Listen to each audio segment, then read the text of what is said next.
ಬಾಲಿಶ ಹೋಗ್ಬೋದು. ಅದರಲ್ಲೂ ಈ ಮೀಡಿಯಾದಲ್ಲೆಲ್ಲ ಕೆಲವು ಮಾತು ಹೇಳುವುದೇ ತುಂಬಾ ಅಪಾಯ. ಕರ್ನಾಟಕದಲ್ಲಿ ಕನ್ನಡವನ್ನ ಪ್ರತಿನಿಧಿಸುವ ಒಂದೇ ಒಂದು ಕಲೆ, ಬರೀ ಕನ್ನಡ ಮಾತ್ರ ಮಾತಾಡುವ ಒಂದೇ ಕಲೆ ಅಂದ್ರೆ ಯಕ್ಷಗಾನ. ಮತ್ತೆ ಬೇರೆ ಯಾವ ಕಲೆ ಉಂಟು? ಖಂಡಿತ ಯಾವುದು ಇಲ್ಲ. ಅದರಲ್ಲೂ ಆಶ್ಚರ್ಯ ಉಂಟು. 4 ಜಿಲ್ಲೆಗೆ ಸೀಮಿತ ಆಗಿರುವ ಈ ಯಕ್ಷಗಾನದಲ್ಲೇ ಒಬ್ಬೊಬ್ಬರನ್ನು ನಿಯಂತ್ರಣ ಮಾಡ್ಲಿಕ್ಕೆ ಹೌದು ನನ್ನನ್ನು ಬಂತು. ಸ್ನೇಹಿತರೆ ನಮಸ್ಕಾರ. ಇವತ್ತು ನಮ್ ಜೊತೆ ಒಬ್ರು ವಿಶೇಷವಾದ ಅತಿಥಿ ಇದ್ದಾರೆ. ನಾವಿವತ್ತು ಜಲವಳ್ಳಿಯ ಶ್ರೀಯುತರಾದ ಶ್ರೀ ವಿದ್ಯಾಧರ್ ರಾವ್ ಅವರ ಮನೆಯಲ್ಲಿದ್ದೀವಿ. ಇವತ್ತು ಬನ್ನಿ ಅವ್ರ ಬಗ್ಗೆ ಮಾತಾಡಿಸಿ ಅವ್ರಿಗಿರೋ ಯಕ್ಷಗಾನದ ಮೇಲಿನ ಪ್ರೀತಿ ಹಾಗೂ ಅವರ ಜೀವನದ ಬಗ್ಗೆ ಕೆಲವೊಂದು ವಿಚಾರಗಳನ್ನ ಅವ್ರ ಬಾಯಲ್ಲೇ ಕೇಳಿ ತಿಳಿಯೋಣ. ಈಗ ಯಕ್ಷಗಾನದ ಬಗ್ಗೆ ಇನ್ನೊಂದು ವಿಶೇಷವಾಗಿರೋದು ಏನು ಅಂದ್ರೆ ಆ ಮೇಕಪ್ ಸರ್. ಮೇಕಪ್ ಅನ್ನ ಬೇರೆ ಯಾವ್ದಾದ್ರು ಇಂಡಸ್ಟ್ರಿಗಳಲ್ಲಿ, ಸಿನಿಮಾ ಇಂಡಸ್ಟ್ರಿಗಳಲ್ಲಾಗ್ಬೋದು, ನಾಟಕದಲ್ಲಾಗ್ಬೋದು ಇನ್ನೊಬ್ರು ಹಚ್ಕೊಡ್ತಾರೆ. ಇಲ್ಲಿ ಯಕ್ಷಗಾನ ಕಲಾವಿದ ತನ್ನ ಕುಣಿತಕ್ಕೆ ಎಷ್ಟು ಪ್ರಾಮುಖ್ಯತೆ ಕೊಡ್ತಾನೆ, ತನ್ನ ವೇಷಭೂಷಣಕ್ಕೆ ಅಷ್ಟೇ ಪ್ರಾಮುಖ್ಯತೆಯನ್ನು ಕೊಡ್ತಾನೆ, ಭಾಷೆಗೆ ಎಷ್ಟು ಪ್ರಾಮುಖ್ಯತೆ ಕೊಡ್ತಾನೋ ಅಷ್ಟೇ ಮೇಕಪ್ಗೆ ಕೊಡ್ತಾನೆ. ಸ್ವತಃ ಮೇಕಪ್ ಮಾಡ್ಕೊಳ್ಳೋದು, ಅವ್ರಿಗೆ ಅವರೇ ಮೇಕಪ್ ಮಾಡ್ಕೊಳ್ಳುವಂಥದ್ದು, ಆ ಕಲೆ ಕೂಡ ಸಿದ್ಧಿಸ್ಬೇಕು ಅಂದ್ರೆ ಅದಕ್ಕೆ ಎಷ್ಟು ಶ್ರಮ ಪಟ್ಟಿರ್ಬೋದು ಸರ್? ಹೌದೌದು, ಅದು ನಮ್ಮ ಯಕ್ಷಗಾನದಲ್ಲಿ ಮಾತ್ರ ಆ ವಿಶೇಷ ಇರೋದು. ಮತ್ತೆ ಯಾವ ಕಲೆಯಲ್ಲೂ ಹೆಚ್ಚಿನ ಇದರಲ್ಲಿ ಎಲ್ಲ ಮೇಕಪ್ ಮಾಡ್ಲಿಕ್ಕೆ, ಡ್ರೆಸ್ಸಿಂಗ್ ಮಾಡ್ಲಿಕ್ಕೆ ಎಲ್ಲ ಜನ ಇರ್ತಾರೆ. ನಮ್ಮಲ್ಲಿ ಅದು ಮೊದ್ಲಿಂದಲೂ, ಈಗ ಎಲ್ಲಾ ಕಲೆ ಹುಟ್ಟುಕೊಂಡದ್ದು ಹಾಗೆ ಮೊದ್ಲಿಂದ ಯಾವ ಸಂಪ್ರದಾಯ ಅದೇ ಸಂಪ್ರದಾಯ ಆಯ್ತು, ಯಾವುದನ್ನು ಮಾಡ್ತಾ ಬಂದರು. ಈಗ ಯಕ್ಷಗಾನದಲ್ಲಿ ಏನಾಗಿತ್ತು ಕೇಳಿದ್ರೆ, ಪ್ರಾರಂಭದಿಂದಲೂ ಮತ್ತೊಬ್ಬರನ್ನ ಅವಲಂಬಿಸಿ ಮೇಕಪ್ ಮಾಡುವುದು, ವೇಷ ಮಾಡುವುದು ಬರಲೇ ಇಲ್ಲ. ಬಹುಶಃ ಅದು ಆ ಪ್ರಾರಂಭದ ಅನಾದಿ ಕಾಲದಲ್ಲೇ ಮತ್ತೊಬ್ಬರು ಮೇಕಪ್ ಮಾಡುವುದಾದ್ರೆ ಯಕ್ಷಗಾನದಲ್ಲೂ ಹಾಗೆ ಇರ್ತಿತ್ತು ಏನು, ಅದೇ ಮುಂದುವರೆದು ಬಂತು. ಆದ್ರೆ ಆ ಮೇಕಪ್ ಮಾಡೋದು ಒಂದು ಅದ್ಭುತವಾದ ಕಲೆ. ಅದರಲ್ಲಿ ಯಕ್ಷಗಾನದ ಮೇಕಪ್ ಸಾಧಾರಣಕ್ಕೆಲ್ಲ ಕಲಿಯೋಕೆ ಸಾಧ್ಯ ಇಲ್ಲ, ತುಂಬಾ ಶ್ರಮ ಬೇಕು ಅದಕ್ಕೆ. ಪಾತ್ರ ಅದು ನಾವು ಮಾಡ್ಕೊಂಡ್ರೆ ಮಾತ್ರ ಚಂದ. ಈಗ ಉದಾಹರಣೆಗೆ ನಾವು ಈಗ ಪಾತ್ರ ಮಾಡುವಾಗ ನಾವೇ ಮೇಕಪ್ ಮಾಡ್ಕೊಳ್ಳೋದು, ನಮ್ಗೆ ಆಕಸ್ಮಿಕ ಬೇರೆ ಯಾರೋ ಮೇಕಪ್ ಮಾಡಿದ್ರೆ ಅದು ಯಾವ ಕಾರಣಕ್ಕೂ ಸರಿಯಾಗುದಿಲ್ಲ. ಈ ಹವ್ಯಾಸಿ ಕಲಾವಿದರು, ಅಪರೂಪಕ್ಕೆ ವೇಷ ಮಾಡುವವರು, ಮೇಕಪ್ ಕಲಿಯದೇ ಇದ್ದವರು, ಅಂತವರಿಗೆಲ್ಲ ಈಗ ಪ್ರಸಾದನ ಕಲಾವಿದರು ಡ್ರೆಸ್ ಮಾಡ್ಕೊಂಡು ಅವರೆಲ್ಲ ಇದ್ದಾರೆ, ಮಾಡ್ಕೊಡ್ತಾರೆ. ಅವ್ರಿಗೆ ಅದ್ರ ದೋಷ ಗೊತ್ತಾಗುದು, ಯಾಕಂದ್ರೆ ಅವ್ರು ಮಾಡುದೇ ಅಪರೂಪ. ಈಗ ಒಬ್ಬ ವೃತ್ತಿ ಕಲಾವಿದನಿಗೆ ಅದು ಎಷ್ಟೇ ಚಂದವಾಗಿ ಮತ್ತೊಬ್ಬ ಮೇಕಪ್ ಮಾಡಿ ವೇಷ ಮಾಡಿ ಬಿಟ್ರು ನಾವೇ ಮಾಡ್ಕೊಂಡಷ್ಟು ಖುಷಿ ಆಗುದಿಲ್ಲ, ಸರಿಯೂ ಆಗುದಿಲ್ಲ. ಮೀಸೆ ಹಚ್ಚೋದಿರ್ಲಿ, ಬಣ್ಣ ಮಾಡ್ಕೊಳ್ಳೋದಿರ್ಲಿ, ನಾವೇ ಮಾಡ್ಕೊಳ್ಳೋದು. ಅದು ಮೊದ್ಲಿಂದಲೂ ಹಾಗೆ ಬಂದದ್ರಿಂದ ಬಹುಶಃ ಅದೇ ಶಾಶ್ವತ ಆಯ್ತು ಬಿಟ್ರೆ ಮತ್ತೆ ಅದಕ್ಕೆ ಬಹಳ ವಿಶೇಷವಾದದ್ದು ಎಂತದ್ದಿಲ್ಲ. ಒಂದು ಶ್ರಮ ಮತ್ತು ಸಾಧನೆ ಉಂಟು ಮೇಕಪ್ ಮಾಡುವುದು, ವೇಷ ಮಾಡ್ಕೊಳ್ಳೋದು. ಈ ಒಟ್ಟಾರೆ ಹೇಗೋ ಮಾಡ್ಕೊಂಡು ಹೋದ್ರೆ ಜನ, ಈಗ ನಾವು ರಂಗಸ್ಥಳಕ್ಕೆ ನಮ್ಮ ವೇಷ ಹೋದಾಗ ಜನ ಫಸ್ಟ್ ನೋಡುದು ನಮ್ಮ ವೇಷ, ಮಾತು, ಕುಣಿತ, ಅಭಿನಯ ಅದೆಲ್ಲ ಆಮೇಲೆ. ಫಸ್ಟಿಗೆ ನೋಡುದು ವೇಷ. ಪ್ರವೇಶ ಆದ ಕೂಡಲೇ ಆ ವೇಷ ಅಷ್ಟು ಆಕರ್ಷಣೆ ಯಾಕಂದ್ರೆ ಅದಕ್ಕೆ 40 ಮಾರ್ಕ್ ವೇಷಕ್ಕೆ, 100ರಲ್ಲಿ 40 ಮಾರ್ಕ್ ಅದಕ್ಕುಂಟು, ಕೆಳಗಿಂದ ಮೇಲ್ವರೆಗೆ. ನಮ್ಮ ತಂದೆಯವ್ರದೆಲ್ಲ ಒಂದೇ ಒಂದು ಬಳ್ಳಿ ಆಚೀಚೆ ಬಿಚ್ಚಿ ಹೋಗೋದಿಲ್ಲ ಆಗಿತ್ತು ವೇಷ ಕಟ್ಟಲು. ಮತ್ತೆ ಅವ್ರು ಕಟ್ಕೊಳ್ಳೋದು ಹಾಗೆ ಆಗಿ 2-2.5 ಗಂಟೆ ಮೇಕಪ್ ಮಾಡ್ಕೊಳ್ತಿದ್ರು ಅಂತ ಕೇಳಿ. 2-2.5 ಗಂಟೆ ಮೇಕಪ್ ಮಾಡ್ಕೊಳ್ಳಿಕ್ಕೆ, ಮತ್ತೆ ಅದಷ್ಟು ಬಿಗ್ದು ಕಟ್ಕೊಳ್ಳೋದು.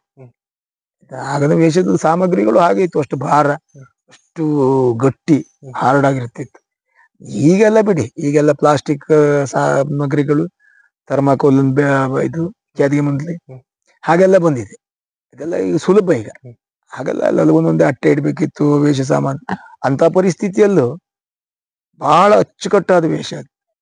ಪಾದದಿಂದ ತಲೆ ತುದಿವರೆಗೂ ಒಂದೇ ಒಂದು ಬಳ್ಳಿ ಆಚೀಚೆ ಕಾಣುವುದಿಲ್ಲ, ಒಂದೇ ಒಂದು ಅಸಹ್ಯ ಇಲ್ಲ, ಅಷ್ಟು ಚಂದ. ಒಂದು ಆ ಬಟ್ಟೆ ಗಿಟ್ಟೆ ಹಾಕುದೆಲ್ಲ ಅಷ್ಟು ಕ್ಲೀನ್, ಅಷ್ಟು ಪರ್ಫೆಕ್ಟ್, ಅದು ಒಳ್ಳೆ ಅಚ್ಚೊತ್ತಿದಾಗಿ. ಈಗ ಕೊಂಡದ ಕುಳಿಯವರು ಈಗ ಚಾಲ್ತಿಯಲ್ಲಿ ಅಂದ್ರೆ ಅವ್ರು ನಮಗಿಂತಲೂ ಬಹಳ ಹಿರಿಯ ಕಲಾವಿದರು ಬಿಡಿ. ಆದ್ರೆ ಅವ್ರದ್ದು ವೇಷ ಬಹಳ ಅಚ್ಚುಕಟ್ಟು. ಯಾವ ಪಾತ್ರ ಮಾಡಿದ್ರು ಆಯಾ ಪಾತ್ರಕ್ಕೆ ಅದೇ ರೀತಿಯಲ್ಲಿ ಅವರು ಅಷ್ಟೇ ಬಹಳ ಶ್ರದ್ಧೆಯಿಂದ ಮೊದಲೇ ಚೌಕಿಗೆ ಬಂದು 1-2.5 ಗಂಟೆ ಮೊದಲೇ ವೇಷ ಕೂತ್ಕೊಂಡು. ಗೋಪಾಲಾಚಾರ್ಯ ಅವರು ಹಾಗೆ ತುಂಬಾ ಮೊದಲು ಬರೋದು, ವೇಷ ಬಹಳ ಅಚ್ಚುಕಟ್ಟು. ಈಗೆಲ್ಲ ಮಕ್ಕಳು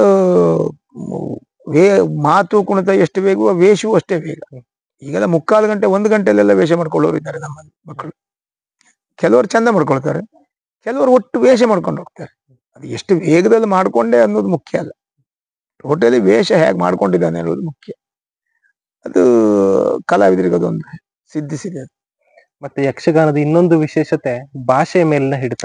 ಪ್ರತಿಯೊಬ್ಬ ಕಲಾವಿದ್ರು ಅವರು ಓದಿರ್ಲಿ ಓದಿಲ್ದೇ ಇರ್ಲಿ ಅಷ್ಟು ಶುದ್ಧವಾಗಿ ಸ್ಪಷ್ಟವಾಗಿ ಭಾಷೆಯಲ್ಲಿ ಮಾತಾಡುದಲ್ಲದೆ ಭಾಗವತರ ಪದ್ಯವನ್ನ ಯಥಾವತ್ತಾಗಿ ಅದನ್ನ ಶುದ್ಧವಾದ ಕನ್ನಡದಲ್ಲಿ ತಿಳಿಸಿ ಹೇಳಬೇಕು ಪ್ರೇಕ್ಷಕರಿಗೆ ಅಂದ್ರೆ ಅದು ಹೇಗೆ ಸಾಧ್ಯ ಸರ್?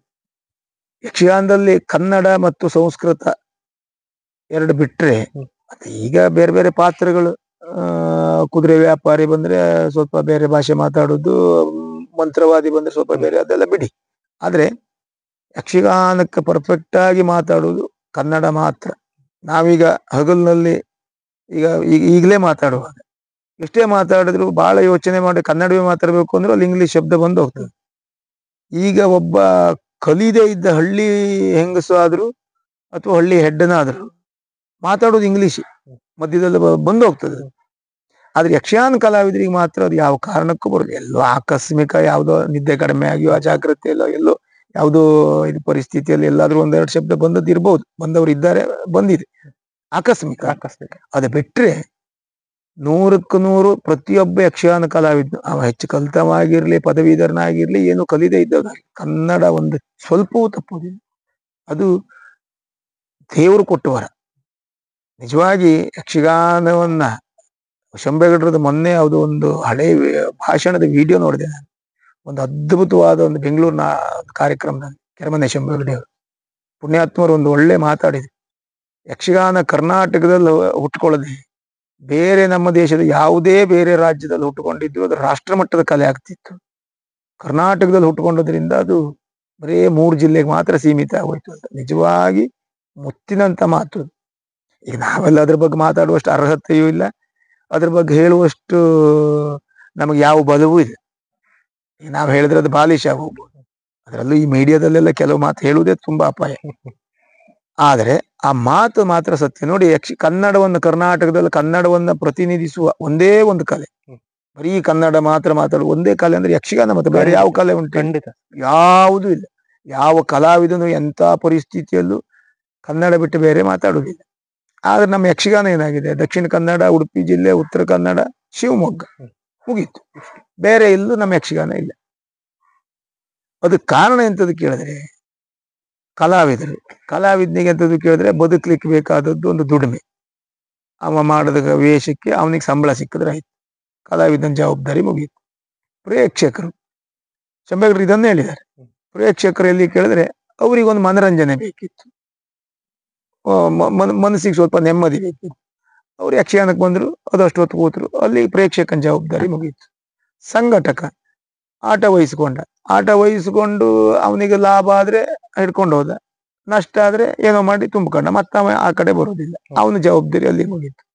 ಮೇಳದ ಯಜಮಾನರು ಹಾಕದ ಬಂಡವಾಳಕ್ಕೆ ಬೇಕಾದ ಲಾಭ ಅದು ಎಷ್ಟು ಬರ್ತದೆ ಅದಷ್ಟೇ ಯೋಚನೆ ಮಾಡ್ಕೊಂಡು ಅದಷ್ಟು ಲಾಭ ಲೆಕ್ಕ ಮಾಡ್ಕೊಂಡು ಅವ್ರು ಮುಗಿಸಿದ್ರು. ನಷ್ಟ ಆದ್ರೆ ಮತ್ತೊಂದೇ ಬೇರೆ ಏನಾದ್ರು ಪರ್ಯಾಯ ವ್ಯವಸ್ಥೆ ಮಾಡ್ಕೊಂಡ್ರು. ಮತ್ತೆ ಯಕ್ಷಗಾನಕ್ಕೆ ಏನು ಮಾಡಲಿಲ್ಲ. ಇನ್ನು ವಿಮರ್ಶಕರು, ಕೆಲವು ವಿಮರ್ಶಕರು ಒಳ್ಳೆ ರೀತಿಯಲ್ಲಿ ಬರೆದರು, ಕೆಲವು ವಿಮರ್ಶಕರು ಅವ್ರಿಗೆ ಬೇಕಾದ ರೀತಿಯಲ್ಲಿ ಬರೆದರು. ಟೋಟಲಿ ಯಕ್ಷಗಾನಕ್ಕೆ ಏನಾಗಬೇಕು ಅದನ್ನು ಯಾರು ಬರೆಯುವುದಿಲ್ಲ. ಅವ್ರವ್ರಿಗೆ ಬೇಕಾದ ರೀತಿಯಲ್ಲಿ, ಅವ್ರವ್ರಿಗೆ ತೋಚದ ರೀತಿಯಲ್ಲಿ ಯಕ್ಷಗಾನ ಈಗಿನ ಕಲಾವಿದರಿಂದ ಹಾಳಾಯ್ತು ಅಂತ ಬರೆದರು. ಮೊದಲನೇ ಯಕ್ಷಗಾನ ಇಲ್ಲ, ಹಾಳು ಮಾಡ್ತಾ ಇದ್ದಾರೆ ಅಂತ ಬರೆದರು. ಅಂದ್ರೆ ಬೇರೆ ಬೇರೆ ಪ್ರದರ್ಶನ ಮೊದಲೊಂದು ಗುಣಮಟ್ಟ ಕಾಯ್ತಾ ಇಲ್ಲ, ಕಲಾವಿದರು ಕಾರ್ ತಗೊಂಡದಕ್ಕೆ ಅದಕ್ಕೂ ಬರೆದರು, ಕಾರಲ್ಲಿ ತಿರುಗ್ತಾರೆ, ಕೇಳ್ತಾರೆ, ಅಂದ್ರೆ ಹೇಳುದು ಇದಕ್ಕೆಲ್ಲ ಬರೆದರು. ಹಾಗಾದ್ರೆ ಯಕ್ಷಗಾನಕ್ಕೆ ಯಾಕೆ ಒಂದು ಕರ್ನಾಟಕ ರಾಜ್ಯದಲ್ಲಿ ಕನ್ನಡ ಮಾತಾಡುವ ಯಕ್ಷಗಾನಕ್ಕೆ ಒಂದು ರಾಜ್ಯ ಮಟ್ಟದ ಕಲೆ ಅಂತ ಅಧಿಕೃತ ಸರ್ಕಾರ ಘೋಷಣೆ ಮಾಡಲಿಲ್ಲ? ಯಾರು ಪ್ರಯತ್ನ ಮಾಡಲಿಲ್ಲ, ಮೊದಲು ಮಾಡಲಿಲ್ಲ, ಈಗಲೂ ಮಾಡಲಿಲ್ಲ. ಯಾಕೆ ಮಾಡಲಿಲ್ಲ ಹೇಳಿ? ಯಾರಿಗೂ ಯಾವುದು ಬೇಡ. ನನಗೆ ದುಡಿಮೆಗೆ ಮತ್ತೆ ನಾವೀಗ ಹೋಟ್ಲ ತಟ್ಟೆ ತೊಳಿಲಿಕ್ಕೆ ಹೋಗ್ಲಿಕ್ಕೆ ಆಗುದಿಲ್ಲ, ಬೇರೆ ಏನೋ ಸ್ವಲ್ಪ ಜಮೀನು ಉಂಟು ಬಿಟ್ರೆ ಯಕ್ಷಗಾನ ಬಿಟ್ರೆ ಬದುಕಲಿಕ್ಕೆ ಆಗುದಿಲ್ಲ. ನಮಗಷ್ಟೇ ಯಕ್ಷಗಾನ, ಪ್ರೇಕ್ಷಕರಿಗೆ ಮನರಂಜನೆಗೆ ಅಷ್ಟೇ, ಸಂಘಟಕರಿಗೆ ಹಣ ಮಾಡ್ಕೊಳ್ಳಿಕ್ಕ ಕಳ್ಕೊಳ್ಳಿಕ್ಕ ಅಷ್ಟೇ. ಮತ್ತೆ ಜವಾಬ್ದಾರಿ ಯಾರು ಇಲ್ಲ. ಸರ್ಕಾರ ನಮ್ಮಲ್ಲಿ ಯಕ್ಷಗಾನವನ್ನ ತಿರಸ್ಕಾರ ಮಾಡಿದಷ್ಟು ಯಾವ ರಾಜ್ಯದಲ್ಲೂ ಮಾಡಲಿಲ್ಲ. ಯಾವ ರಾಜ್ಯದ ಸರ್ಕಾರವೂ ಆ ರಾಜ್ಯದ ಕಲೆಯನ್ನು ತಿರಸ್ಕಾರ ಮಾಡಲಿಲ್ಲ. ನಮ್ಮ ಕರ್ನಾಟಕದಲ್ಲಿ ಮಾತ್ರ ನೋಡಿ, ಹೆಸರಿಗೆ ಯಕ್ಷಗಾನ ಅಕಾಡೆಮಿ ಇದೆ, ಯಕ್ಷಗಾನದ ಕೆಲವು ಸಂಸ್ಥೆಗಳಿದೆ. ಯಾರು ಒಂದು ಹೋರಾಟ ಮಾಡ್ಲಿಕ್ಕೆ ಆಗುದಿಲ್ವಾ? ಸಾಧಾರಣ ಒಂದು 2-2.5 ಸಾವಿರ ಜನ ವೃತ್ತಿ ಕಲಾವಿದರಿದ್ದಾರೆ, 35-40 ಮೇಳಗಳುಂಟು, ಲಕ್ಷಗಟ್ಟಲೆ ಯಕ್ಷಗಾನದ ಅಭಿಮಾನಿಗಳಿದ್ದಾರೆ. ಒಂದು ರಾಜ್ಯ ಮಟ್ಟದ ಮಾನ್ಯತೆ ಪಡೆಯುವ ಕನ್ನಡ ಪ್ರತಿನಿಧಿಸುವ ಕಲೆಗಳು ಒಂದು ರಾಜ್ಯ ಮಟ್ಟದ ಮಾನ್ಯತೆ ಕೊಡಿಸ್ಲಿಕ್ಕೆ ಯಾಕೆ ಆಗ್ಲಿಲ್ಲ ಹೇಳಿ? ಯಾರು ಆ ಬಗ್ಗೆ ಪ್ರಯತ್ನ ಮಾಡೋದಿಲ್ಲ, ಯಾರಿಗೂ ಬೇಡ. ಎಲ್ಲ ಅಲ್ಲಲ್ಲ ಅವ್ರವ್ರಿಗೆ ತೋಚಿದ್ದನ್ನು ಹೇಳು. ಹಾಗಾಗಿ ನಿಜವಾಗ ಆಗ್ಬೇಕಿತ್ತು. ಇಷ್ಟಾಗಿಯೂ ಮತ್ತೆ ಬೇಜಾರು ಉಂಟು. ಈ ಕೇವಲ 3-4 ಜಿಲ್ಲೆಯಲ್ಲಿರುವ ಯಕ್ಷಗಾನವನ್ನೇ ಇಷ್ಟು ಎಲ್ಲರೂ ಬಳಸ್ಕೊಂಡು ಹರಿದು ತಿಂತಾ ಇದ್ದಾರೆ. ಕಲಾವಿದರು ಒಂದಿಷ್ಟು ತಿಂತಾರೆ, ವಿಮರ್ಶಕರು ಒಂದಿಷ್ಟು ತಿಂತಾರೆ, ಮೇಳದ ಯಜಮಾನರು ಸಂಘಟಕರು ಒಂದಿಷ್ಟು ತಿಂತಾರೆ ಯಕ್ಷಗಾನವನ್ನ. ಯಕ್ಷಗಾನ ಕೊಡ್ಬೇಕಾದದ್ದು ಏನು ಅಂತ ಕೊಡೋದಿಲ್ಲ. ಕೊಡ್ತಾ ಇದ್ದವ ಯಕ್ಷಗಾನ ಕಲಾವಿದ ಮಾತ್ರ. ಹೌದು. ಶ್ರಮಪಟ್ಟು ಮನೆ ಈಗಿನ ಕಲಾವಿದರು ಅನುಕೂಲ ಇರ್ಬೋದು, ಕಾರ್ ಇರ್ಬೋದು, ಮನೆಗೆ ಹೋಗಿ ಬಂದಿರ್ಬೋದು, ಸಂಬಳ ಒಳ್ಳೇದಿರ್ಬೋದು, ಒಳ್ಳೆ ಸಂಬಳ ತಕೊಂಡು ವಿಜೃಂಭಣೆ ಬದುಕು ಸಾಗಿಸಿರ್ಬೋದು, ಎಂಥದಿರ್ಬೋದು. ಆದ್ರೆ ಕಲೆಗಾಗಿಯೇ ಇದ್ದಾನೆ. ಎಷ್ಟೇ ನಿದ್ದೆ ಬಿಟ್ಕೊಂಡ್ರು ರಂಗಸ್ಥಳದಲ್ಲಿ ಅಪಚಾರ ಮಾಡ್ಲಿಲ್ಲ ಅಲ್ವಾ? ಎಲ್ಲಾ ದೃಷ್ಟಿಯಲ್ಲಿ ಉಳಿದವರು ಪ್ರಯತ್ನ ಮಾಡೋದಿಲ್ಲ. ಅದು ಬಹುಶಃ ಯಕ್ಷಗಾನ ಕಲಾವಿದರಿಗೆ ಅಲ್ಲದೆ ಬೇರೆಯವ್ರಿಗೆ ಸಾಧ್ಯವೂ ಇಲ್ಲ. ಬೇರೆ ಭಾಷೆ ಕನ್ನಡ ಒಂದನ್ನು ಬಿಟ್ಟು ಬೇರೆ ನಿರಂತರವಾಗಿ ನಿರರ್ಗಳವಾಗಿ ಮತ್ತೆ ಬರೀ ಮಾತಾಡೋದ ಕುಂತ್ಕೊಂಡು ಅಲ್ಲ, ಅಷ್ಟು ಕುಣಿದು, ಅಷ್ಟು ಬೆವರು ಸುರಿಸಿ, ಅಷ್ಟು ದಣದು, ಆ ಉಸಿರಾಟ ಏರಿಳಿತ ಅದನ್ನು ತಡ್ಕೊಂಡು ಕಂಟ್ರೋಲ್ ಮಾಡ್ಕೊಂಡು ಇದಿಷ್ಟು ಕನ್ನಡವೇ ಮಾತಾಡ್ಬೇಕು. ನಾವೀಗ ಹಗಲಲ್ಲಿ ನೋಡಿ ಒಂದು ಏನು ಮಾತು ಎಷ್ಟೇ ಪ್ರಯತ್ನ ಮಾಡಿದ್ರು ಬರೀ ಕನ್ನಡ ಮಾತಾಡ್ಲಿಕ್ಕೆ ಆಗುದೇ, ಇಂಗ್ಲಿಷ್ ಬಂದೇ ಬರ್ತದೆ.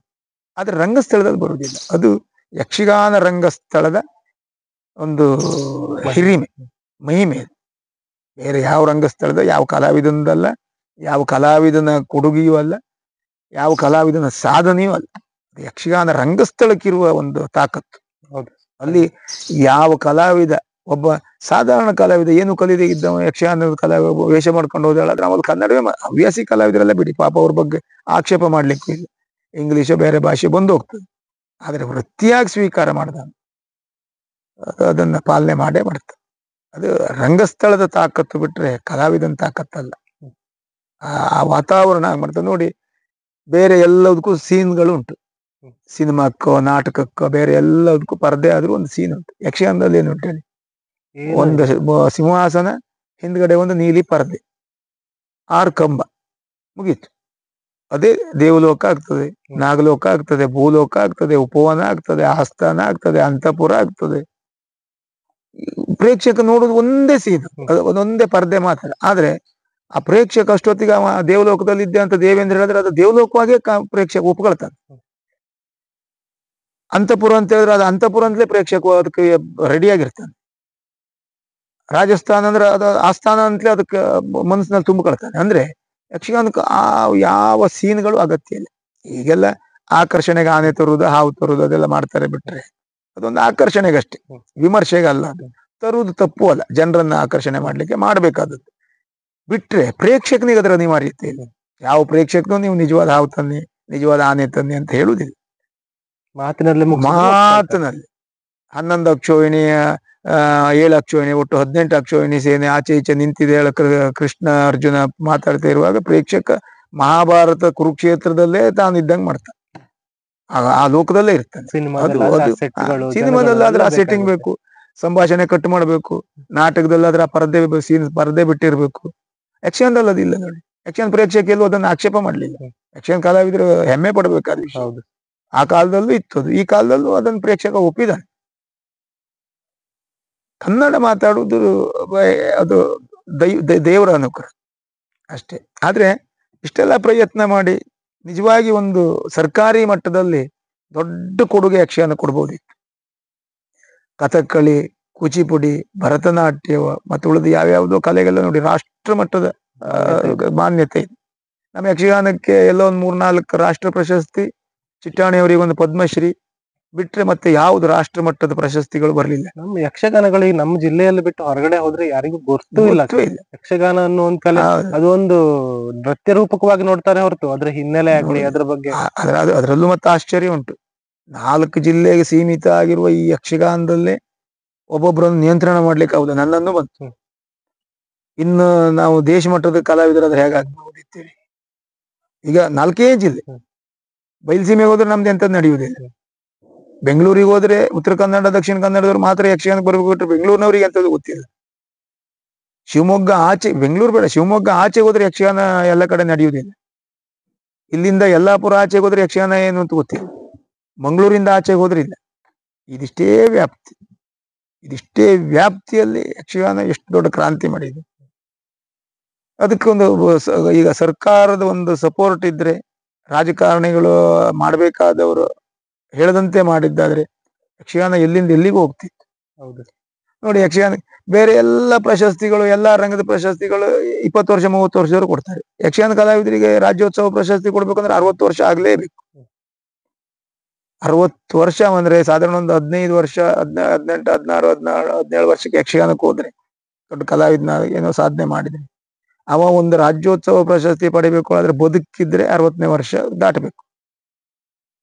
ಇಲ್ಲ ಇದು ಪ್ರಶಸ್ತಿ ಇಲ್ಲ. ಬೇರೆ ರಂಗದಲ್ಲೆಲ್ಲ 30, 40 ವರ್ಷ ಆದವರು, ಹೆಸರು ಮಾಡಿದವರು, ಒಂದು ಸ್ಟಾರ್ ಗಿರಿ ಬಂದಿದೆ ಹೇಳಾದ್ರೆ ಅಂತವ್ರಿಗೆ ಪ್ರಶಸ್ತಿ ಉಂಟು. ಯಕ್ಷಗಾನ ಮತ್ತೆ ಈ ಜಾನಪದ ಕಲೆಯವ್ರಿಗೂ ಹಂಗೆ 60 ವರ್ಷವೇ ಆಗ್ಬೇಕು. ಅದು ಮಾಡಬಾರ್ದಿತ್ತು ಸರ್ಕಾರ. ಬೇರೆ ಯಕ್ಷಗಾನಕ್ಕಾಗಿ ಒಂದು ಅಕಾಡೆಮಿ ಉಂಟು. ಈಗ ಸರ್ಕಾರಿ ಮಟ್ಟದಲ್ಲಿ ಯಕ್ಷಗಾನಕ್ಕಾಗಿ ಒಂದಿಷ್ಟು ಪ್ರಶಸ್ತಿ ಮಾಡ್ಬೋದಿತ್ತು, ರಾಜ್ಯದ ಮನ್ನಣೆ ಕೊಡ್ಬೋದಿತ್ತು. ನೋಡುವ ಸರ್, ಮುಂದಿನ ದಿನಗಳಲ್ಲಿ ಆಗ್ಬೋದು. ಆಗುದಿಲ್ಲ ಅದು. ಈಗ ಶಂಭೇಗೌಡರು ಆ ಕಾಲದಲ್ಲಿ ಎಲ್ಲೋ ಭಾಷಣ ಮಾಡಿದ್ದು ನಾನು ಮೊನ್ನೆ ಯಾವುದೋ ಯೂಟ್ಯೂಬ್ ಅಲ್ಲಿ ನೋಡಿದೆ. ಆಗಿನ ಕಾಲದಲ್ಲೇ ಆಗ್ಲಿಲ್ಲ, ಇನ್ನು ಮುಂದೆ ಆಗ್ತದೆ ಹೇಳು ಭರವಸೆ ಇಲ್ಲ. ಇನ್ನು ಏನಾದ್ರೂ ಪವಾಡ ಆಗ್ಬೇಕಂತದ್ದಾಗ್ಬೇಕಿದ್ರೆ. ಯಕ್ಷಗಾನ ಬದುಕ್ತಾ ಇರುವುದೇ ಅಭಿಮಾನಿಗಳಿಂದ, ಪ್ರೇಕ್ಷಕರಿಂದ. ಮತ್ತೆ ಈಗ ಮೊದ್ಲಿನ ಕಾಲ ಅಲ್ಲ ಬಿಡಿ. ಈಗ ದೊಡ್ಡ ದೊಡ್ಡ ದಾನಿಗಳು, ದೊಡ್ಡ ದೊಡ್ಡ ಸಂಘ ಸಂಸ್ಥೆಗಳು ಯಕ್ಷಗಾನಕ್ಕೆ ಬೇಕಾದ ರೀತಿಯಲ್ಲಿ ಸಹಾಯ ಮಾಡ್ತಾ ಇದ್ದಾರೆ. ಒಬ್ಬ ಕಲಾವಿದ ಸೋತೋದ, ಬದುಕಿನಲ್ಲಿ ಏನೋ ಕಳ್ಕೊಂಡಾದ್ರೆ ಸಾವಿರಾರು ಜನ ಅವನ ಬೆನ್ನಿಗೆ ನಿಲ್ಲುವಂತ ಕಾಲ ಉಂಟು. ಯಕ್ಷಗಾನಕ್ಕೆ ಕಲಾವಿದರಿಗೆ ಅದು ಒಂದು ಹೆಮ್ಮೆ. ಸರ್ಕಾರಿ ಲೆವೆಲ್ನಲ್ಲಿ ಏನು ಸಿಗದೇ ಇದ್ರು ಪ್ರೇಕ್ಷಕರು, ಯಕ್ಷಗಾನದ ಅಭಿಮಾನಿಗಳು ಯಕ್ಷಗಾನ ಕಲಾವಿದರನ್ನು ಬಿಟ್ಟುಕೊಡ್ಲಿಲ್ಲ. ಅಂಥದ್ದು ಎಷ್ಟು ಆಗಿದೆ, ಲಕ್ಷ ಗಟ್ಟಲೆ. ಉದಾಹರಣೆಗೆ ನಮ್ಮ ಕಣ್ಣಿ ಮನೆಯವರು ಸಣ್ಣ ಪ್ರಾಯದಲ್ಲೇ ತೀರ್ಕೊಂಡ್ರು. ಅಂಥವರಿಗೆ ಅದು ಉತ್ತರ ಕನ್ನಡದಲ್ಲಿ ಅದೊಂದು ದಾಖಲೆ. ಅಂಥವರಿಗೆ ಲಕ್ಷಗಟ್ಟಲೆ ಹಣ ಮಾಡಿ ತೀರ್ಕೊಂಡ್ಮೇಲೆ ಮನೆ ಕಟ್ಟಲಿಕ್ಕೆ ಎಲ್ಲ ಹೆಲ್ಪ್ ಮಾಡಿ, ಮಕ್ಕಳ ವಿದ್ಯಾಭ್ಯಾಸಕ್ಕೆಲ್ಲ ಬ್ಯಾಂಕ್ನಲ್ಲಿ ಹಣ ಇಟ್ಟು ಮಾಡಿಕೊಟ್ಟು. ದಕ್ಷಿಣ ಕನ್ನಡದಲ್ಲಂತೂ ಬಿಡಿ, ದಕ್ಷಿಣ ಕನ್ನಡದಲ್ಲಿ ಯಕ್ಷಗಾನ ಬದುಕಿದ್ದೇ ಅವರಿಂದ. ಅವ್ರು ಉತ್ತರ ಕನ್ನಡದ ಕಲಾವಿದರು ಅಂತಲೂ ಭೇದ ಇಲ್ಲ ಅವ್ರಿಗೆ. ಎಲ್ಲರಿಗೂ ಸಮಾನವಾಗಿ ಎಷ್ಟೋ ಲಕ್ಷಗಟ್ಟಲೆ ಎಲ್ಲ ಕೊಟ್ಟು ಅಂತ. ಈಗ ಪಟ್ಲ ಸತೀಶ್ ಶೆಟ್ಟರದು ಸಂಸ್ಥೆ, ಉಡುಪಿ ಕಲಾರಂಗ, ಇಂಥ ದೊಡ್ಡ ದೊಡ್ಡ ಸಂಸ್ಥೆಗಳೆಲ್ಲ ಯಕ್ಷಗಾನಕ್ಕಾಗಿ ಶತಪ್ರಯತ್ನ ಮಾಡ್ತಾ ಇದ್ರು. ಹಾಗಾಗಿ ಇಂಥ ಅಭಿಮಾನಿಗಳು ಇರುವಲ್ಲಿವರೆಗೆ ಕಲಾವಿದನ ಹೆದರಿಕೆ ಇಲ್ಲ. ನನಗೆ ನಾಳೆ ನಾನೇ ಏನೋ ಸೋತೋದೆ, ಏನೋ ಕಷ್ಟ ಆಗೋಯ್ತು ಅಂತಾದ್ರೆ ಅಭಿಮಾನಿಗಳ ಕೈ ಹಿಡಿತಾರೆ. ಎಷ್ಟೋ ಆಗಿದೆ, ಎಷ್ಟೋ ಜನರಿಗೆ ಉಪಕಾರ ಆಗಿದೆ, ಲಕ್ಷಗಟ್ಟಲೆ ಹಣ ಮಾಡಿ ಕೊಟ್ಟಿದ್ದಾರೆ. ಅದಕ್ಕೆ ಸರ್ಕಾರದ್ದು ಒಂದು ಬೆಂಬಲ ಇದ್ದರೆ ಕಲಾವಿದನ ಜೀವನ ಹೇಗಿರ್ಬೋದು. ಅದಾಗ್ಲಿಲ್ಲ, ಅಷ್ಟೇ ಬೇಜಾರು. ಬಿಟ್ರೆ ಆಕ್ಷೇಪಗಳಲ್ಲ, ಮಾಡ್ಬೇಕಿತ್ತು ನಮ್ಮಲ್ಲಿ. ಯಾಕಂದ್ರೆ ಈಗ ದಕ್ಷಿಣ ಕನ್ನಡದ MLA ಇದ್ದಾರೆ, ಉತ್ತರ ಕನ್ನಡದ MLA ಇದ್ದಾರೆ, ಉತ್ತರ ಕನ್ನಡದಲ್ಲಿ ಮಿನಿಸ್ಟರ್ ಆದವರು ಇದ್ದಾರೆ, ಮಿನಿಸ್ಟರ್ ಆಗಿದ್ದಾರೆ, ದಕ್ಷಿಣ ಕನ್ನಡದಲ್ಲಿ ಆಗಿದ್ದಾರೆ. ಯಕ್ಷಗಾನ ಕಲಾವಿದರಲ್ಲಿ ಎಲ್ಲ ಪರಿಚಯ ಇದ್ದವರು ಇದ್ದಾರೆ. ಹೆಚ್ಚಿನ MLA ಮಿನಿಸ್ಟರ್ಗಳಿಗೋ ಕಲಾವಿದರು ಬಹಳ ಹತ್ರ ಇದ್ದೇವೆ. ನಮ್ಮನ್ನೆಲ್ಲ ಬಳಸ್ಕೊಂಡು ಒಂದು ತನ್ನ ಅವಧಿಯೆಲ್ಲ ಆಯ್ತು ಹೇಳಿದ್ರೆ ಅವರಿಗೂ ಒಂದು ಹಿರಿಮೆ ಆಗಿತ್ತು, ಮಾಡಿಸ್ಬೋದಿತ್ತು. ಆದ್ರೆ ಯಾಕೆ ಮಾಡಿಸ್ತಾ ಇಲ್ವೇ? ಬಾಕಿದಕ್ಕೆಲ್ಲ ಮಾಡಿಸ್ತಾರೆ, ಯಕ್ಷಗಾನಕ್ಕೆ ಎಲ್ಲಾ ಪಾತ್ರ ಎಲ್ಲರಿಗೂ ಹಿಡಿಲಿಲ್ಲ, ಕೈ ಹಿಡಿಲಿಲ್ಲ ಆಗನಿಂದ. ಈಗಲೂ ಹಾಗೆ, ಈಗಲೂ ನಮಗೂ ಎಲ್ಲಾ ಪಾತ್ರ ನಮ್ಮ ಹತ್ರ ಆಗುದಿಲ್ಲ. ಈಗ ಶಂಭು ಹೆಗಡೆ ಅವರಿಗೆ ನಿರ್ಯಾಣದ ರಾಮ, ಹರಿಶ್ಚಂದ್ರ, ಕರ್ಣ ಸಾತ್ವಿಕ ಪಾತ್ರಗಳು ಬಿಟ್ರು. ಅದಕ್ಕೂ ಆಚೆಗೆ ನಾವು ಮತ್ತೆ ಯಾವುದೋ ಒಂದು ದುರ್ಜಯ ಇದೆಲ್ಲ ಮಾಡಿದ್ದಾರೆ, ರೈಸಿದ್ದಾರೆ, ಅದು ಬೇರೆ. ಆದ್ರೆ ಅವರಿಂದ ಸಾಧ್ಯ ಆಗುವ ಪಾತ್ರಗಳು ಸಾತ್ವಿಕಗಳು. ಚಿಟ್ಟಾಣಿಯವರು ಕೌರವ, ಭಸ್ಮಾಸುರ, ಮಾಗಧ, ಕೀಚಕ ಈ ರೀತಿಯ ಪಾತ್ರಗಳು. ನಿರ್ಯಾಣದ ರಾಮನ, ಹರಿಶ್ಚಂದ್ರನ ಆಗ್ಲಿಲ್ಲ. ನಮ್ಮ ತಂದೆಯವರು ಗದಾ ಯುದ್ಧದ ಭೀಮನ, ರಕ್ತಜಂಗನ, ಶನೀಶ್ವರನ ಇಂಥ ಖಳ ಪಾತ್ರಗಳು. ಗೋವಿಂದ ನಾಯ್ಕರದ ಹನುಮಂತನ, ಶಕಾರನ ಈ ರೀತಿ ಪಾತ್ರಗಳು. ಗೋಡೆಯವ್ರದ್ದು ಕೌರವನ, ಋತುಪರ್ಣನ, ಬ್ರಹ್ಮನ ಇಂಥ ಅಂದ್ರೆ ಕೆಲವು ಪಾತ್ರಗಳು, ಕೆಲವು ಕಲಾವಿದರಿಗೆ. ಆದ್ರೆ ವಿಪರ್ಯಾಸ ನೋಡಿ, ಚಿಟ್ಟಾಣಿಯವರಿಗೋ, ಶಂಭು ಹೆಗಡೆಯವರಿಗೋ, ಮಹಾಬಲ ಹೆಗಡೆಯವರಿಗೋ, ಗೋಡೆಯವರಿಗೋ ಇದ್ದ ಸಾರ್ವತ್ರಿಕವಾದ ಮನ್ನಣೆ ಕುಮಟಾ ಗೋವಿಂದ ನಾಯ್ಕರಿಗೋ ನಮ್ಮ ತಂದೆಯವರಿಗೂ ಸಿಗಲೇ ಇಲ್ಲ ಕೊನೆವರೆಗೂ. ಅವರು ಸಾಯುವಲ್ಲಿವರೆಗೂ ಸಿಗಲಿಲ್ಲ. ನನ್ನ ತಂದೆಯವರು ಅದ್ರ ಬಗ್ಗೆ ಬೇಜಾರು ಮಾಡ್ಕೊಳ್ಳಿಲ್ಲ. ಪ್ರಶಸ್ತಿ ಬರ್ಲಿಲ್ಲ, ಮಾಸಾಶನ ಬರ್ಲಿಲ್ಲ, ಯಾವುದ್ರ ಬಗ್ಗೆ ನನಗೆ ಪ್ರಾಪ್ತಿ ಇಲ್ಲ ಅಂತ ಹೇಳ್ತಿದ್ರು ಕೊನೆವರೆಗೂ. ನಂಗೆ ಯೋಗ ಬೇಕದೆಲ್ಲ ಪಡೆಯೋಕೆ, ನನಗೆ ಯೋಗ ಇಲ್ಲ ಅಂದ್ರೆ ಈ ರೀತಿಯ ವಿರೋಧಗಳು ಇದೆಲ್ಲ ಮೊದ್ಲಿಂದಲೂ ಇತ್ತು ಯಕ್ಷಗಾನದಲ್ಲಿ. ಅದು ಯಕ್ಷಗಾನದಲ್ಲಿ ಹೆಚ್ಚು. ಈಗ ನಿಮಗೆ ನಾನು ಬೇಕು, ನನಗೆ ಮಾತ್ರ ಸಪೋರ್ಟ್. ನೀವು ನನ್ನ ಬಗ್ಗೆ ಪುಸ್ತಕ ಬರೀತೀರಿ, ನನ್ನ ಬಗ್ಗೆ ಕಾರ್ಯಕ್ರಮ ಮಾಡ್ತೀರಿ, ನೋಡಿ, ಎಲ್ಲಿವರೆಗೆ ಈ ಪಂಗಡಗಳೆಲ್ಲ ಅಂದ್ರೆ ಯಾವುದು ಎಲ್ಲಿ ಅಂತ ಬೇಡ, ಇದನ್ನ ಹಾಕ್ಲಿಕ್ಕೂ ತೊಂದರೆ ಇಲ್ಲ.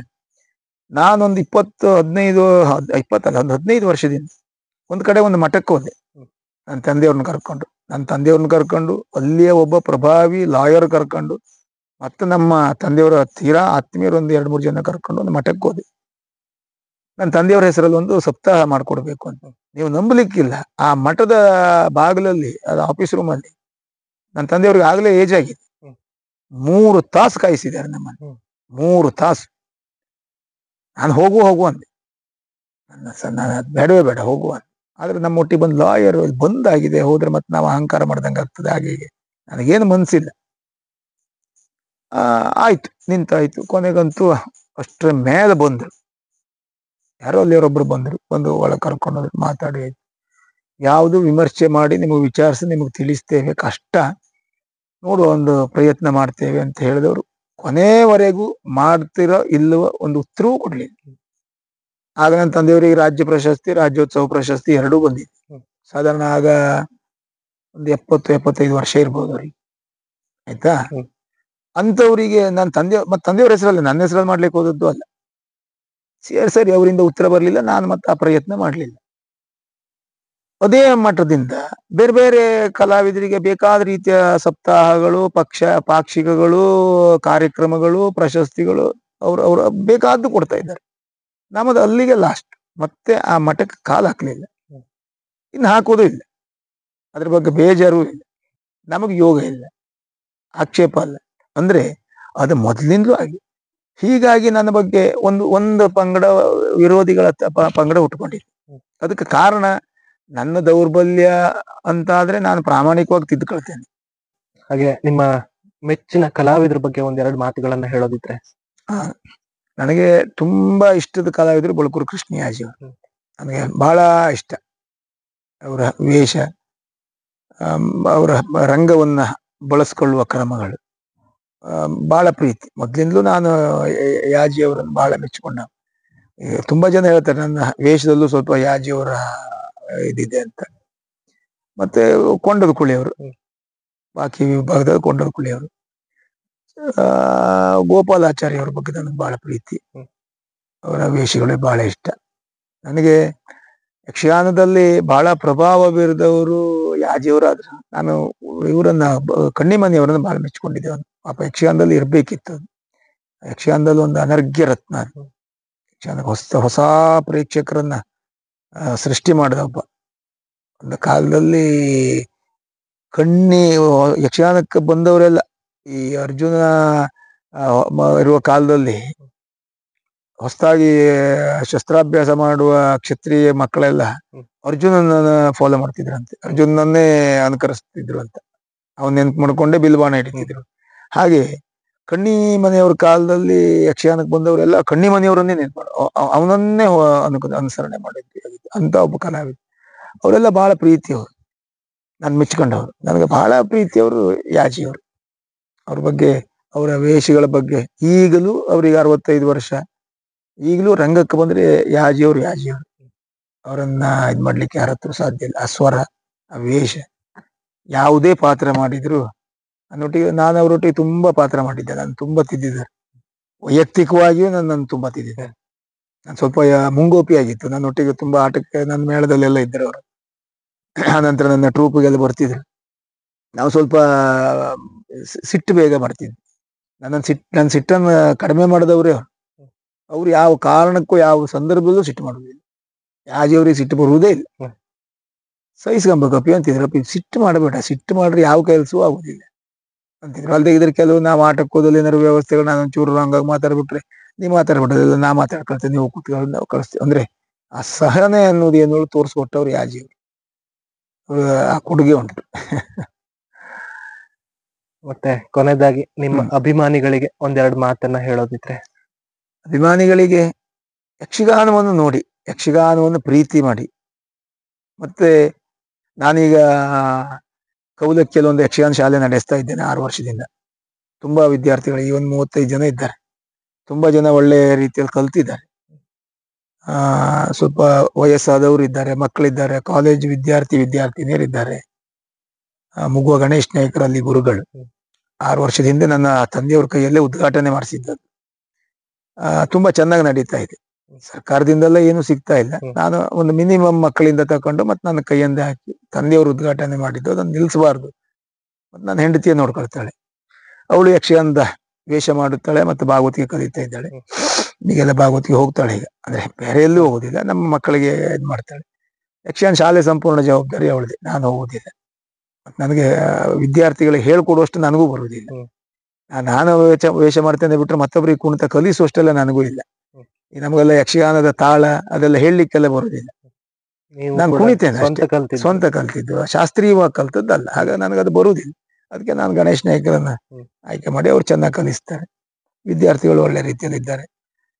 ಹಾಗೆ ಅಭಿಮಾನಿಗಳು ಈಗ ಒಂದು ಪುರಾಣದ ಜ್ಞಾನ ಈಗಿನ ಮಕ್ಕಳಿಗೆ, ಒಂದು ನಮ್ಮ ಇತಿಹಾಸ, ನಮ್ಮ ಸಂಸ್ಕೃತಿ. ಯಾಕಂದ್ರೆ ನಿಮ್ಮ ಯಾವ ಮಾಧ್ಯಮದಲ್ಲೂ ನಮ್ಮ ಒಂದು ಸನಾತನ ಸಂಸ್ಕೃತಿ, ನಮ್ಮ ಧರ್ಮದ ಸಂಸ್ಕೃತಿ ತಿಳಿಸುವಂಥದ್ದು ಯಾವುದೂ ಇಲ್ಲ. ಅದೇನಾದ್ರೂ ಇದ್ರೆ ರಾಮಾಯಣ, ಮಹಾಭಾರತ, ಭಾಗವತ, ವಿಷ್ಣು ಪುರಾಣ, ಗರುಡ ಪುರಾಣ, ಇಂಥದ್ದು ಏನಾದ್ರೂ ಒಂದು ಸ್ವಲ್ಪ ಮನವರಿಕೆ ಆಗಬೇಕು ಅಂದ್ರೆ, ಈಗಿನ ಮಕ್ಕಳಿಗೆ ಅದು ಅಭ್ಯಾಸ ಆಗಬೇಕು ಅಂದ್ರೆ ಯಕ್ಷಗಾನ ಮಾತ್ರ. ಯಕ್ಷಗಾನದಿಂದ ಮಾತ್ರ ಸಂಸ್ಕಾರ ಬರೋಕ್ ಸಾಧ್ಯ ಮಕ್ಕಳಿಗೆ. ನೋಡಿ, ಮೊಬೈಲ್, ನಮಗೆ ಮೊಬೈಲ್ ಎಷ್ಟು ಅನುಕೂಲವೋ ಅಷ್ಟೇ ಅನಾನುಕೂಲ. ಅದರಲ್ಲಿಯೂ ಮಕ್ಕಳಿಗಂತೂ ಮೊಬೈಲ್ ಯಾವ ಕಾರಣಕ್ಕೂ ಹೇಳಿಸಿದ್ದಲ್ಲ. ಸಹಜವಾಗಿ ಮಕ್ಕಳಿಗೆ ಆಕರ್ಷಣೆ ಯಾವ್ದಿರ್ತದೆಯೋ ಅದರತ್ಲೇ ಮನ್ಸು ಹೋಗ್ತದೆ ಬಿಟ್ರೆ ಈ ಒಳ್ಳೇದ್ರ ಬಗ್ಗೆ ಮನ್ಸು ಹೋಗುದಿಲ್ಲ. ಮಕ್ಕಳನ್ನ ದಾರಿ ತಪ್ಪಿಸ್ಲಿಕ್ಕೆ, ಮಕ್ಕಳ ಬುದ್ಧಿ ಹಾಳು ಮಾಡ್ಲಿಕ್ಕೆ ಸುಲಭವಾಗಿ ಸಿಕ್ಕಿದ ಮೊಬೈಲ್. ಅಂತ ಮಕ್ಕಳನ್ನೆಲ್ಲ ಸ್ವಲ್ಪ ನಮ್ಮ ಸಂಸ್ಕೃತಿ ಬಗ್ಗೆ ಅಭ್ಯಾಸ ಮಾಡಿಸ್ಬೇಕು ಅಂದ್ರೆ ಆದಷ್ಟು ಯಕ್ಷಗಾನವನ್ನು ಕಲಿಸಿ, ಯಕ್ಷಗಾನವನ್ನು ತೋರಿಸಿ ಮಕ್ಕಳಿಗೆ. ತಾಯಂದಿರು ಯಕ್ಷಗಾನ ನೋಡಿದ್ರೆ ಮಕ್ಕಳು ಖಂಡಿತ ಯಕ್ಷಗಾನ ನೋಡ್ತಾರೆ. ಗಂಡಸರಿಗಿಂತಲೂ ತಾಯಂದಿರಿಗೆ ಆ ಹೆಚ್ಚಿನ ಜವಾಬ್ದಾರಿ. ಮಕ್ಕಳನ್ನ ಯಕ್ಷಗಾನ ಕರ್ಕೊಂಡು ಹೋಗೋದು, ರಾತ್ರಿ ಇಡೀ ನಿದ್ದೆ ಬಿಡಬೇಕು ಅಂತಲ್ಲ. ಹತ್ತಿರ ಯಕ್ಷಗಾನ ಕ್ಲಾಸ್ ಇದ್ರೆ, ನಮ್ಮ ಯಕ್ಷಗಾನ ಕ್ಲಾಸ್ ವಾರದಲ್ಲಿ ಒಂದೇ ದಿವಸ, ಆದಿತ್ಯವಾರ ಮಾತ್ರ. ಮಕ್ಕಳಿಗೆ ತೊಂದರೆ ಆಗ, ವಿದ್ಯಾರ್ಥಿಗಳು ಹೆಚ್ಚಿರೋದ್ರಿಂದ. ಹಾಗೆ ಹೆಚ್ಚಿನ ಕ್ಲಾಸ್ಗಳಿದ್ರೆ, ಯಕ್ಷಗಾನ ಕಲಿಸುವಂತವ್ರು ಇದ್ರೆ ಯಕ್ಷಗಾನವನ್ನು ಕಲಿಸಿ. ಮೇಳಕ್ಕೆ ಹೋಗ್ಬೇಕು ಅಂತಲ್ಲ, ಯಕ್ಷಗಾನ ಕಲಿಸುವುದಿದ್ರು ಯಕ್ಷಗಾನವನ್ನು ನಮ್ಮ ಸಂಸ್ಕಾರಕ್ಕಾಗಿ, ನಮ್ಮ ಸಂಸ್ಕೃತಿಗಷ್ಟಕ್ಕಾಗಿ, ಜೀವನಕ್ಕಾಗಲ್ಲ. ಜೀವನಕ್ಕಾಗಿ ನೀವು ಎಜುಕೇಶನ್ ಮಾಡಿಸಿ, ಮಕ್ಕಳಿಗೆ ಜಾಬ್ ಕೊಡಿಸಿ, ನೌಕರಿ ಮಾಡ್ಲಿ, ಎಲ್ಲ ಮಾಡ್ಲಿ. ಆದ್ರೆ ಒಂದು ಯಕ್ಷಗಾನವನ್ನು ಕಲಿಸುವುದರಿಂದ, ಆಟ ನೋಡುವುದರಿಂದ ಕೊನೆ ಪಕ್ಷ ಒಬ್ಬ ಒಳ್ಳೆ ಸಂಸ್ಕಾರ, ಸಮಾಜಕ್ಕೊಬ್ಬ ಸಂಸ್ಕಾರವಂತ ನನ್ನ ಮಗನನ್ನ ಕೊಟ್ಟ ಧನ್ಯತೆ ಆದ್ರೂ ನಮಗಿರ್ತದೆ. ಈಗ ನೋಡಿ, ಟಿವಿಯಲ್ಲಿ ಬರುವ ಕಾರ್ಯಕ್ರಮಗಳು ಅದನ್ನೆಲ್ಲ ನೋಡಿ ಮಕ್ಕಳು ಯಾವ ಸಂಸ್ಕಾರ ಕಲಿಯೋಕ್ ಸಾಧ್ಯ ಹೇಳಿ? ಎಷ್ಟೇ ದೊಡ್ಡ ಕಾರ್ಯಕ್ರಮ ಇರಲಿ, ಎಷ್ಟೇ ದೊಡ್ಡ ಸೆಲೆಬ್ರಿಟಿಗಳು ಇದ್ದದ್ದಿರಲಿ, ಅದು ಯಾವ ಸಂಸ್ಕಾರಗಳು ತಿಳಿಯೋಕ್ ಸಾಧ್ಯ ಇಲ್ಲ. ಒಂದು ಕೂಡು ಕುಟುಂಬ, ಒಂದು ಅಪ್ಪ ಮಕ್ಕಳು, ಅಜ್ಜ ಮೊಮ್ಮಕ್ಕಳು, ಅಣ್ಣ ತಮ್ಮ, ಅಕ್ಕ ತಂಗಿ, ಒಂದು ಓರಗಿತ್ತಿಯರು, ಇವರೆಲ್ಲ ಒಂದು ಎರಕವಾಗಿ ಒಂದು ಒಳ್ಳೆ ರೀತಿಯಲ್ಲಿ ಹೊಂದಾಣಿಕೆ ಬದುಕನ್ನು ಸಾಗಿಸ್ಬೇಕು ಆದ್ರೆ, ಅದನ್ನು ಅಭ್ಯಾಸ ಮಾಡ್ಬೇಕು ಆದ್ರೆ ಅದು ಯಕ್ಷಗಾನದಿಂದ ಮಾತ್ರ ಸಾಧ್ಯ. ಖಂಡಿತ ಯಕ್ಷಗಾನ ಆ ಸಂಸ್ಕಾರ ಕೊಡ್ತದೆ. ಹಾಗಾಗಿ ಯಕ್ಷಗಾನವನ್ನು ಕಲಿಸಿ, ಆದಷ್ಟು ಒಬ್ಬ ಕಲಾವಿದನ ಅಭಿಮಾನಿಗಳಾಗಿರುವುದಕ್ಕಿಂತಲೂ ಯಕ್ಷಗಾನ ಕಲೆಯ ಅಭಿಮಾನಿಯಾಗಿ. ಕಲಾವಿದನ ಅಭಿಮಾನಿ ಅಂತ ಹೇಳಿದ ಕೂಡಲೇ ಅಲ್ಲಿ ಒಂದು ಹುಟ್ಟು ಅಂಧಾಭಿಮಾನ, ಅದು ಅನೇಕ ಅಪಸವ್ಯಗಳು, ಅನೇಕ ತಪ್ಪುಗಳಾಗುವುದು ಸಾಧ್ಯ. ನಮಗೆ ಒಬ್ಬ ಕಲಾವಿದನ ಅಭಿಮಾನಿ ಆದ್ರೆ ಆ ಕಲಾವಿದ ಏನ್ ಮಾಡ್ರು ಚಂದಾಗ, ಆದ್ರೆ ಯಕ್ಷಗಾನ ಕಲಾವಿದ ಆದ್ರೆ, ಯಕ್ಷಗಾನದ ಅಭಿಮಾನಿ ಆದ್ರೆ ಅದಾಗುದಿಲ್ಲ. ಹಾಗಾಗಿ ಸಮಷ್ಟಿ ಯಕ್ಷಗಾನದ ಅಭಿಮಾನಿಗಳಾಗಿ ಯಕ್ಷಗಾನವನ್ನ ಉಳಿಸಿ, ಕಲಾವಿದರಾದ ನಮಗೆ ಎಷ್ಟು ಹೊಣೆಗಾರಿಕೆ ಉಂಟ, ಅಭಿಮಾನಿಗಳಾದ ನಿಮಗೂ ಅಷ್ಟೇ ಹೊಣೆಗಾರಿಕೆ ಉಂಟು. ತಪ್ಪನ್ನ ತಪ್ಪು ಅಂತ ಹೇಳಿ, ಸರಿಯಾದದ್ದನ್ನು ಬೆಂಬಲಿಸಿ. ತೀರಾ ಯಾವುದೇ ಒಬ್ಬ ವ್ಯಕ್ತಿಗಾಗಿರ್ಲಿ, ಕಲಾವಿದ ಆಗಿರ್ಲಿ, ಕಲಾವಿದ ಅಲ್ಲದೆ ಇದ್ದವನಾಗಿರ್ಲಿ, ಒಬ್ಬನ ಬಗ್ಗೆ ನಾವು ಒಂದು 4 ಮಾತಾಡುವಾಗ ಆದಷ್ಟು ಕೆಟ್ಟ ಶಬ್ದವನ್ನ ಮೀಡಿಯಾದಲ್ಲಿ ಹಾಕೋದನ್ನ ನಿಲ್ಲಿಸಿ ದಯವಿಟ್ಟು. ಯಾಕಂದ್ರೆ ನಾನು ಇತ್ತೀಚೆಗೆ ಬರುವ ಕಮೆಂಟ್ಗಳನ್ನೆಲ್ಲ ನೋಡಿದ್ರೆ ತುಂಬಾ ಬೇಜಾರಾಗ್ತದೆ. ನನ್ನ ಬಗ್ಗೆ ಬರೆದಿದ್ದಾರೆ, ವೇಷದ ಬಗ್ಗೆ, ಬೇರೆ ವಿಷಯದಲ್ಲ, ವೇಷದ ಬಗ್ಗೆ. ಒಬ್ಬನ ವೇಷ ಏನೋ ತಪ್ಪಾಯ್ತು, ಅವನಿಂದ ಏನೋ ತೊಂದರೆ ಆಯ್ತು ಅಂತಾದ್ರೆ, ಇದೆಂತ ಅವನ ಬೊಜ್ಜದ ವೇಷವ, ಇದೆಂತ ಅವನ ಕರ್ಮವನ, ಹೀಗೆಲ್ಲ ಬರ್ದವ್ರು ಇದ್ದಾರೆ. ಅದು ಕಲಾವಿದನ ಬೊಜ್ಜವೂ ಆಗುದಿಲ್ಲ, ಕರ್ಮವೂ ಆಗುದಿಲ್ಲ. ಆದ್ರೆ ಅದನ್ನ ಮನೆಯಲ್ಲಿ ಅವರ ಹೆಂಡತಿ ಮಕ್ಕಳು ಓದಿದ್ರೆ ಅಷ್ಟೇನು ಹೊಂದ್ಕೊಳ್ತಾರೆ. ಹೌದು. ನೀವು ಬರೆಯುವವನಿಗೂ ಇದಿಷ್ಟು ಇದ್ದವ್ರು ಬಹುಶಃ, ಹೆಂಡತಿ ಮಕ್ಕಳು, ಅಪ್ಪ ಅಮ್ಮನಿಗೆ ಎಷ್ಟು ಬೇಜಾರಾಗಬಹುದು. ನಾವು ಸಾಕಿ ಬೆಳೆಸಿ ಇಷ್ಟು ದೊಡ್ಡ ಮಾಡಿದ್ರೆ ನಾವೇ ಒಂದು ಕೆಟ್ಟ ಶಬ್ದ ಬೈದ ಇದ್ದಾಗ ಅವನೋ ಒಬ್ಬ ಬೊಜ್ಜ ಕರ್ಮ ಮಾಡಬಾರ್ದ್ರಿ. ಮತ್ತೆ ಕಲಾವಿದನಿಗೆ ನೀವು ಬೆಂಬಲ ಕೊಡ್ಬೇಕು, ಅವನ್ ತಪ್ಪನ್ನು ಸೂಚನೆ ಮಾಡ್ಬೇಕು, ಬಿಟ್ರೆ ಬೊಜ್ಜ ಕರ್ಮ ಮಾಡ್ಬೇಕಾದ ಅಗತ್ಯ ಇಲ್ಲ. ಅದಕ್ಕೆ ಅವರವರ ಸ್ವಂತ ಮಕ್ಕಳು ಇರ್ತಾರೆ, ಮಾಡ್ತಾರೆ. ಆ ಕೆಟ್ಟ ಶಬ್ದಗಳಿಂದ ವಿಮರ್ಶೆ ಬೇಡ ಅಂತ ನಾನು ಹೇಳುವುದೇ ಇಲ್ಲ. ಯಾವ ಕಲಾವಿದನು ಯಾವ ಕಲೆಯು ವಿಮರ್ಶೆ ಸಲಹೆ ಇಲ್ಲದೆ ಅವ ಉದ್ಧಾರ ಆಗ್ಲಿಕ್ಕೆ ಸಾಧ್ಯವೇ ಇಲ್ಲ. 4 ಜನರಿಂದ ಕೇಳಿ, 4 ಜನರಿಂದ ತಿಳ್ಕೊಂಡು, 4 ಜನರಿಂದ ಅಭ್ಯಾಸ ಮಾಡಿದ್ರೆ ಒಳ್ಳೇದು. ಮತ್ತೆ ಎಲ್ಲಿ ವಿಮರ್ಶಕರು ಇರ್ತಾರೋ ಅಲ್ಲಿ ಕಲಾವಿದನ ಮತ್ತೊಬ್ಬನ ಜಾಗೃತನಾಗಿರ್ತಾನೆ. ನಮ್ಮನ್ನು ಗಮನಿಸುವವರು, ನಮಗೆ ಹೇಳುವವರು, ನಮ್ಮ ಅಭಿವ್ಯಕ್ತಿಯನ್ನ ಲಕ್ಷಿಸುವವರು ಇದ್ದಾರೆ ಹೇಳುವುದೊಂದು ಜಾಗೃತಿ ಇರ್ತದೆ. ಹಾಗಾಗಿ ವಿಮರ್ಶೆ ಬೇಕೇ ಬೇಕು. ಅದು ಆರೋಗ್ಯಪೂರ್ಣವಾಗಿರ್ಲಿ ಅಷ್ಟೇ ನಾನು ಹೇಳೋದು. ಆರೋಗ್ಯಪೂರ್ಣವಾಗಿರ್ಲಿ. ದಯವಿಟ್ಟು ಕೆಟ್ಟ ಶಬ್ದದಿಂದ ಒಂದು ಹೇಳ್ಬೇಡಿ. ನನಗೇನು ಬೇಕಾದ್ರೆ ಚೌಕಿಗೆ ಬಂದು ಅಥವಾ ನಮ್ಮ ಮನೆಗೆ ಬಂದು ಅಥವಾ ನನಗೆ ಫೋನ್ ಸಂಪರ್ಕ ಮಾಡಿ ಇಂಥ ಕಡೆ ಸಿಕ್ಕಿ ಅಂತ ನನಗೆ ಹೇಳಿ, ನಾನು ಸ್ವೀಕಾರ ಮಾಡ್ತೇನೆ. ನನಗೆ ವಿಮರ್ಶಕ ನನಗೆ ನನ್ನ ತಪ್ಪನ್ನು ಎತ್ತಿ ತೋರಿಸಿದ್ರೆ ನಾನು ಸಂತೋಷವಾಗಿ ಅವರನ್ನು ಒಪ್ಕೊಳ್ತೇನೆ. ಆದ್ರೆ ಕೆಟ್ಟ ಶಬ್ದ ಹೇಳಿದ ಕೂಡಲೇ ನಾವು ಅದನ್ನ ಲೆಕ್ಕಕ್ಕೆ ತಗೊಳ್ಳೋದಿಲ್ಲ. ಇನ್ನು ಹೇಳ್ಬೇಕಿದ್ರೆ ನಮಗೆ ಬೈದು ಮಾತಾಡಿದ್ರೆ, ಹಾಗಂತ ಚಂದ ಮಾಡಿ ನಮ್ಮ ತಪ್ಪನ್ನು ಹೇಳಿದ್ರೆ ನಾನು ಸ್ವೀಕಾರ ಮಾಡ್ತೇನೆ. ಈ ಬೊಜ್ಜ ಕರ್ಮ ಈ ರೀತಿಯಲ್ಲಿ ಹೇಳಿದ್ರೆ ನಾನು ಅದನ್ನ ನನಗಲ್ಲ ಅಂತ ತಿಳ್ಕೊಂಡು ಬಿಡ್ತೇನೆ. ಆದ್ರೆ ನೋಡುವ ಮನೆಯವರಿಗೆಲ್ಲ ಹಾಗಾಗುದಿಲ್ಲ, ತುಂಬಾ ಬೇಜಾರಾಗುತ್ತೆ. ಪ್ರತಿಯೊಬ್ಬ ಕಲಾವಿದನಿಗೂ ಅವ್ರವ್ರ ಫ್ಯಾಮಿಲಿ ಅವ್ರಿಗೆ ಬಹಳ ಪ್ರೀತಿ. ಅವ್ರವ್ರ ಮಕ್ಕಳಿಗೆ ಆ ಕಲಾವಿದ ತಗೊಂಡು ಹೋಗುವ ದುಡ್ಡನ್ಗಿಂತ ಅಪ್ಪನ ಬಗ್ಗೆ ಒಳ್ಳೆ ಗೌರವನೇ. ಹೆಂಡತಿ ಆದವಳಿಗೆ ಗಂಡನ ಬಗ್ಗೆ ಬಹಳ ಅಭಿಮಾನ ಪ್ರೀತಿ ಇರ್ತದೆ. ಆಗ ಇಂಥದ್ದೆಲ್ಲ ನೋಡಿದ ಕೂಡಲೇ ಅವ್ರಿಗೆ ಎಷ್ಟು ಮಾನಸಿಕವಾಗಿ ನೋವಾಗಬಹುದು. ಇದನ್ನು ಸ್ವಲ್ಪ ತಲೆಯಲ್ಲಿ ಇಟ್ಟುಕೊಳ್ಳಿ. ಒಟ್ಟಾರೆಯಾಗಿ ಯಕ್ಷಗಾನಕ್ಕೆ ನಿಮ್ಮ ಕೊಡುಗೆ ಆರೋಗ್ಯಪೂರ್ಣವಾಗಿರಲಿ. ಇಷ್ಟೇ. ಧನ್ಯವಾದ. ನಮಸ್ಕಾರ. ಇಷ್ಟೊತ್ತು ನಮ್ ಜೊತೆ ಟೈಮ್ ಕೊಟ್ಟು ನಮ್ ಜೊತೆ ಮಾತಾಡಿದ್ದಕ್ಕೆ ನಮ್ಮ ಚಾನೆಲ್ ನ ಕಡೆಯಿಂದ ಒಂದು ಚಿಕ್ಕ ಕಿರುಕಾಣಿಕೆ ಅಂತ ತಗೋಬೇಕು. ಆತ್ಮೀಯ ಯಕ್ಷಗಾನದ ಅಭಿಮಾನಿಗಳೇ, ನನ್ನ ಅಭಿಮಾನಿಗಳೇ, ನಮ್ಮ ತಾಲೂಕಿನ ಹೆಮ್ಮೆಯ YouTube channel Kannada Kadamba YouTube channel ಅನ್ನ ಅಭಿಮಾನಿಗಳೆಲ್ಲರೂ ಪ್ರೋತ್ಸಾಹಿಸಿ ಸಬ್ಸ್ಕ್ರೈಬ್ ಮಾಡಿ ಕಾರ್ಯಕ್ರಮವನ್ನ ಬೆಂಬಲಿಸಿ ನಮ್ಮೂರಿನ ಹುಡುಗರು ಮಾಡುವಂತ ಈ ಸಾಹಸಕ್ಕೆ ತಮ್ಮ ಪ್ರೀತಿಯ ಆಶೀರ್ವಾದ ಬೆಂಬಲ ಸದಾಕಾಲ ಇರಲಿ ಎನ್ನುವುದಾಗಿ ನಿಮ್ಮೆಲ್ಲರಲ್ಲಿಯೂ ಕಳಕಳಿಯ ವಿಜ್ಞಾಪನೆ. ನಮಸ್ಕಾರ.